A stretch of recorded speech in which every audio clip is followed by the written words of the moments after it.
Koliko puta ste čuli nekoga da kaže imam odličnu ideju za biznis, a koliko puta ste vidjeli da ta ideja zaista zaživi? Statistika je neumoljiva. Većina novih biznisa ne preživi prvih nekoliko godina, ali ono što vas možda iznenadi jeste da glavni razlog nije loš rad, nedostatak upornosti ili čak nedostatak kapitala. Glavni razlog je mnogo jednostavniji i mnogo bolniji. Ideja nikada nije imala stvarni poslovni potencijal. Niko nije zastao, postavio prava pitanja i provjerio da li tržište zaista treba ono što se nudi. Sa druge strane, postoji jednako veliki broj ljudi koji ima ideju, možda čak i odličnu, ali nikada ne napravi korak dalje. Ne zato što su lijeni ili nesposobni, već zato što ne znaju kako da od ideje naprave nešto konkretno. Ne znaju odakle početi, koja pitanja postaviti, kako procijeniti da li nešto ima smisla ili je samo entuzijazam.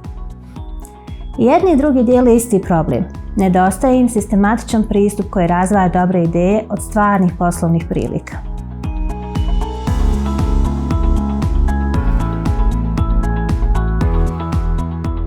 Ja sam Mirela Omerović, magistrica poduzetništva i poduzetnica.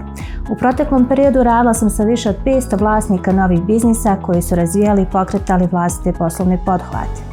Vidjela sam biznise koji su uspjeli jer se zasnivali na pravoj prilici, ali sam vidjela i one koji se nažalost zatvorili, ne zbog nedostatka truda, već zato što niko nije na vrijeme rekao hajde da prvo provjerimo da li ovo ima smisla.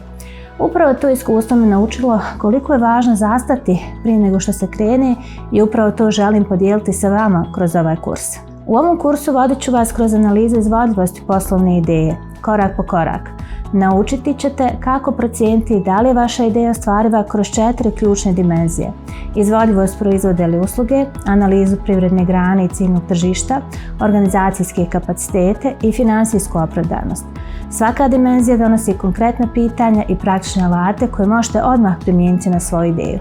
Cilj ovog kursa nije da vas obeshrabri. Naprotiv, želim da vam dam vjetar u leđa. Cilj je da vam pomogne da donesete informisanu odluku prije nego što uložite vrijeme, novac i energiju. Jer ponekad je najbolja poslovna odluka ona koja kaže ovo treba prilagoditi ili čak ovo nije pravi trenutak. A ponekad je ta ista analiza upravo ono što vam da samopouzdanje da kažete ovo ima smisla, idemo dalje. U oba slučaja donosite odluku na osnovu činjenica, a ne na osnovu osjećaja i upravo tome leži razlika između onih koji se nadaju i onih koji znaju.